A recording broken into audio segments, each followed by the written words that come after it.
Your appointment to FEMA should be finalized within the week. I've already discussed the matter with the senator. I take it he was agreeable? He didn't really have a choice. Has he been infected? Oh yes, most certainly. This plague, the rioting is intensifying to the point where we may not be able to contain it. Why contain it? Let the bodies pile up in the streets. In the end, they'll beg us to save them. I've received reports of armed attacks on shipments. There's not enough vaccine to go around, and the underclasses are starting to get desperate. Of course they're desperate. They can smell their death, and the sound they'll make rattling their cage will serve as a warning to the rest. I hope you're not underestimating the problem. The others may not go as quietly as you think. Some say it began in the spring of 1918, when soldiers at Fort Riley, Kansas burned tons of manure. A gale kicked up. A choking dust storm swept out over the land.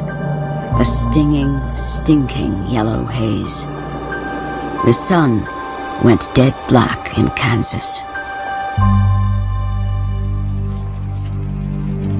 2 days later, on March 11th, 1918, an Army private reported to the camp hospital before breakfast.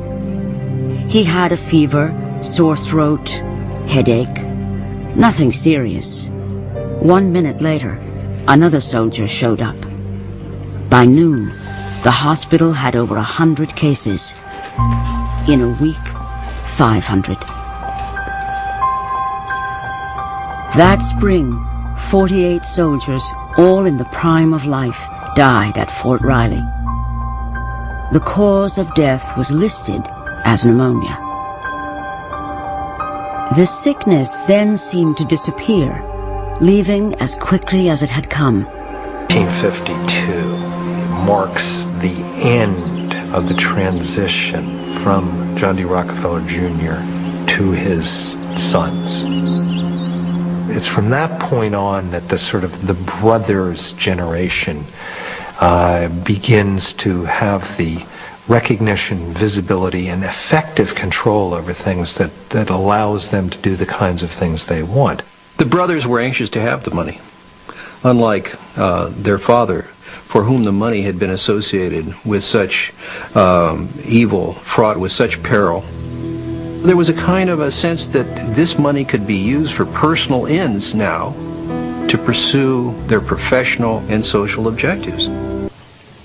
This change to a higher phase of alert is a signal to governments, to ministries of health and other ministries, to the pharmaceutical industry and the business community that certain actions now should be undertaken with increased urgency. I think as Americans, in order to stay alive, in order to preserve our way of life, people are willing to give up and to make sacrifices. Sure. But at the same time, there needs to be an orderly discussion of what the rights are of the American people when this happens. Jeff, the primary thing that we say to anybody is let's cooperate and get this thing over with, and then we'll settle the differences once the crisis is over. Such clergy response teams would walk a tightrope between the needs of the government versus the wishes of the public. Unfortunately.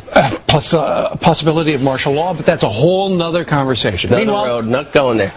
That summer and fall, over 1.5 million Americans crossed the Atlantic for war. But some of those doughboys came from Kansas, and they brought something with them, a tiny, silent companion. Almost immediately, the Kansas sickness resurfaced in Europe. American soldiers got sick. English soldiers, French, German. As it spread, the microbe mutated, day by day, becoming more and more deadly. By the time the silent traveler came back to America, it had become a relentless killer. Influenza viruses are notorious for their rapid mutation and unpredictable behavior. For over a century, the booming science of medicine had gone from one triumph to another. Researchers had developed vaccines for many diseases: smallpox, anthrax, rabies, diphtheria, meningitis. With the great advances in microbiology, we were eliminating mysteries, okay? The mystery of what causes this disease, the mystery of what causes this disease. The optimism of being able to visualize something, all we have to do is just look under the microscope and we'll see the organism and then take an action and see that something die off or be controlled. That leads to the thought of invincibility. It seemed that the masters of medicine could control life and death. John D. III continued to run the family philanthropies, but was emerging from his father's shadow through his work in population control and U.S.-Asia relations. An investigative journalist from Washington, Wayne Madsen, says the outbreak of the virus is raising suspicion. I spoke to two journalists, one from Mexico City and the other one from Jakarta, Indonesia. And of course, Indonesia had a problem not long ago with bird flu.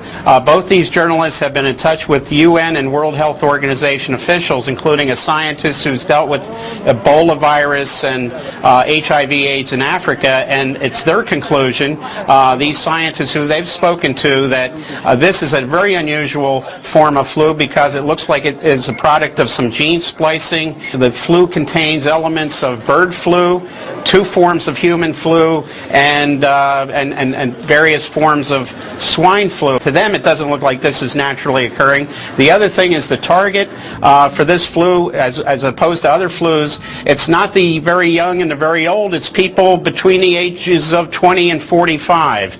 And the other thing is people are not contracting this from pigs. The National Pork Council here in America says pigs are not being affected. This is human-to-human contact, so people who either eat pork or are exposed to pigs are not getting this flu. Very unusual, and of course the scientists are very alarmed by the way it's being spread and the speed at which it's being spread.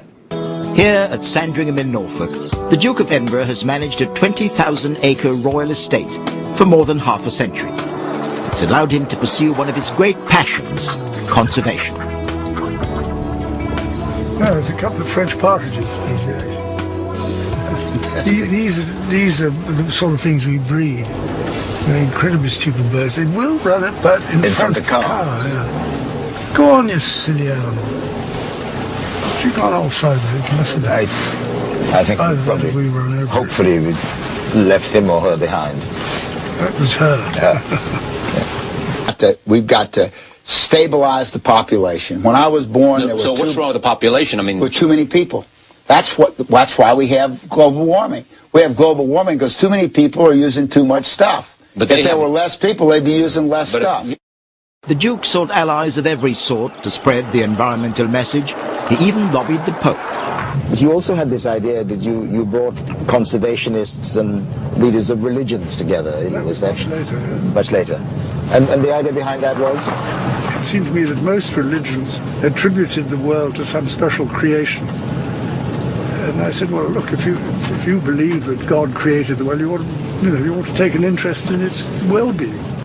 The recent UN meeting in Cairo is appropriately focused on one of these key issues, population growth.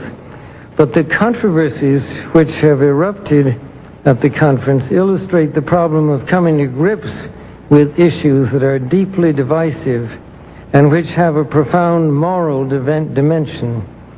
The United Nations can and should play an essential role in helping the world find a satisfactory way of stabilizing world population and stimulating economic development in a manner that is sensitive to religious and moral considerations. I was interested in reading that because at some points some religious teaching would sort of conflict with what some of the needs of conservation are. I'm thinking about, the arguments which lead to population explosion and all that.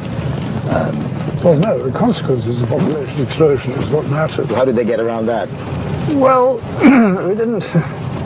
I just want to say that the only thing less popular than putting money into banks is putting money into the auto industry. So 18% are in favor, 76% against. It's not a high number.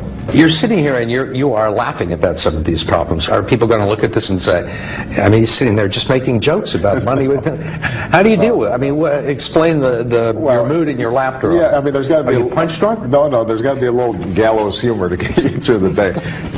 We've had to endure much, you and I, but soon there will be order again. A new age. Aquinas spoke of the mythical city on the hill. Soon that city will be a reality, and we will be crowned its kings. Better than